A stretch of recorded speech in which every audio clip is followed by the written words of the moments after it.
I'm We're about to enter the fascinating sphere of police work. The world of forensic medicine.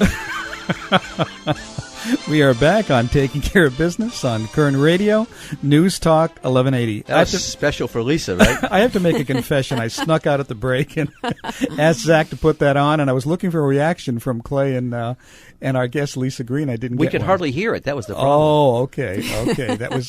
That was Quincy, a great detective show in the when was that? 70s or 80s? It was before Lisa's time. That was the problem. Mm-hmm. You know, we really have a lot of things we'd like to talk to Lisa about today, and I know we've gotten away from some of her expertise as we've gone on, but I want to ask a little bit about one of the cases that she prosecuted, the brothers case, because that was a really interesting case, and I guess you did a lot of lab work on that case? Not so much in our own lab, a little bit of DNA in our own lab, but there was some work done up at UC Davis involving insects, and then the FBI's lab did a little bit of work on the case. But that case had a lot of other issues, circumstantial evidence issues. Boy, that was quite the case. It went on and on and on, and to get a guilty conviction a conviction on that was really something, because he really had it wired pretty well as how he went from where he was to getting here and then getting back without anybody knowing. I mean, that must have been an interesting case. It was very interesting, very sad. I mean, if you actually, in segueing into talk about domestic violence, it was a domestic violence situation because he killed his wife, 3 children, and his mother-in-law. But I'm just glad that the result, the correct result, the jury saw the evidence the way that I saw it, and he's right where he belongs, on death row. Why don't we help these people out? They stay on death row forever. That's the system in California, unfortunately, and a lot of people take a lot of looks at that. And there are some movements to streamline that process. But I always kind of wonder if Vincent Brothers will outlive me, to tell you the truth. Yeah. Well, I probably shouldn't ask you this question. You may not be able to answer it, but are you for the death penalty, or? Yes. Okay. Mm-hmm. Good. Yeah, me too. Yeah, well, that makes 3 of us. Yeah, but I have no problem with it at all. Every time you hear about someone talk about the death penalty versus keeping them in prison for life, they say it's less expensive to keep a prisoner in prison for life than to execute him, and I don't understand that. Well, and that's because the appeals, the length of the appeals, and the cost on that issue. But I will say that actually, Vincent Brothers was not my first death penalty case. It is my last. I won't be prosecuting another one as the district attorney. But the first case that I did, he's now been on death row for about 16 years, and his direct appeal to the California Supreme Court is still not concluded 16 years later. Wow, incredible. Which is unbelievable. We also had another case that was pretty interesting a while back. It was where there was a shooting. I guess it was a highway patrolman got into a gunfight with a citizen, and the citizen went to jail. And now the citizen has been overturned, and he's out. Do you recall that case? The Sons case. Yes. Richard Maxwell, the CHP officer who was murdered. Yeah. Mm-hmm. Were you involved in that case at all? I was not. Okay. I was in the office, but I never handled any aspect of that case. So you don't know enough to talk about that case per se. Well, I might, but it depends what your question is. Well, I'm just curious, how did they overturn his conviction? It had to do with failure to the opinion said there was some failure on the part of the district attorney who handled the case to disclose some material. Now, the judge had looked at the material as well and had said it did not have to be disclosed, but it was an appellate court reviewing the evidence. He did not receive the death sentence, though. He had received a life without possibility of parole sentence. We are having a conversation with our own district attorney for the county of Kern, Lisa Green. You know, Lisa, I am just amazed when you go to court or you go to any of these trials, or you even watch them on TV, because I like to watch the real stuff on TV sometimes. The attorneys can twist and turn. They can. And it just seems like you really can't get a fair trial if you're being convicted, or if you're suing somebody, you can't get fair because they're twisting and turning everything. Well, attorneys, job is to present the evidence and then to argue interpretations of the evidence to the jury or the judge. And, that's our system of justice. I think it's the best system in the world.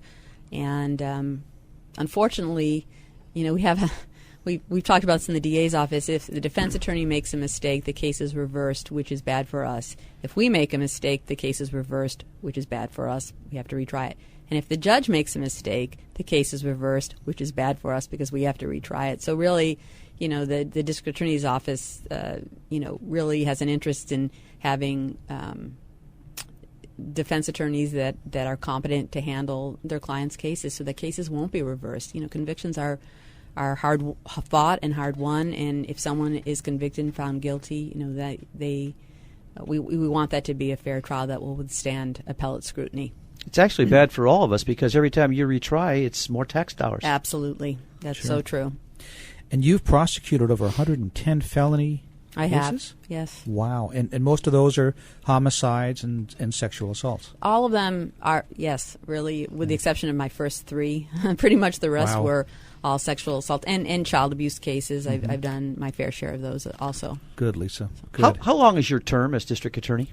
4 years. So Barack Obama has a 4-year term. He's already started running again. He has. I So, saw that. When do you start campaigning again, or are you going to run again?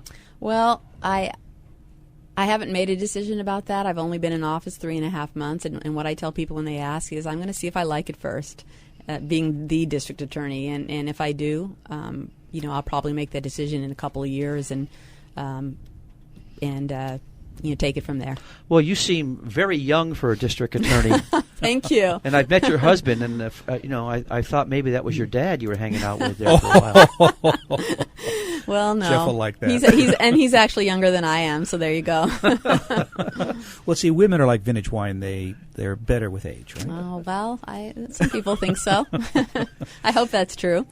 Well, I want to wish you the best of luck and much, much success. Thank you, Clay. And I think that'll help all of us. The more successful you are, the better it'll be for the citizens of Kern County. I think that there is some truth in that. Yep. And Lisa, we would love to have you back on again. It's been thank you, fun. Marty. I Thank appreciate that. Thank you so It's much. been fun. Clay, we've got about 2 minutes left, and there's a couple of issues you and I wanted to touch. Go ahead. Well, one thing I wanted to talk about, over the past week, if you've been reading the local paper, there was something very interesting in the opinion section. One gentleman compared the Democrats to dogs. A couple of days later, a local teacher, Terry Redmond, countered that dogs are adaptable, faithful, friends who never criticize and are always glad to see us. A dog will die to protect its owner. Not bad traits, Redmond said. Well, he went on to say that Democrats are like dogs, hardworking, compassionate, and loyal also. Well, Terry, my friend, bigoted comments are unacceptable by either party, and you made some good points. Then just the following day, we had one. It says, as I continued to read, I found another letter that said Republicans are like cats. Cats are independent, listen to no one, and make their own decisions. Not too bad so far, huh, Marty? Then the writer went on to say that cats will bite the hand that feeds them. They hide behind the bush and attack. They can be devious, sneaky, and extremely self-serving. So I guess it goes to show you that it doesn't matter what party you're in, you're a dog or a cat, they're both bad. Well, and I've got a couple comments to make, Clay. Interesting week. One thing that didn't get as much press as I thought it should have is the S&P kind of looked at our rating and dropped it from a stable to a negative. And yet, as a nation, doesn't that tell you something that maybe we're going in the wrong direction? Well, I think, Marty, we need to follow those famous lines of Rodney King. Why can't we all just get along? Oh, that's good. We want to wish a happy Easter to everybody. And please keep in mind what we're really celebrating tomorrow. And thank you all, and we will see you again in 167 hours on Taking Care of Business on Kern Radio Newstalk 1180.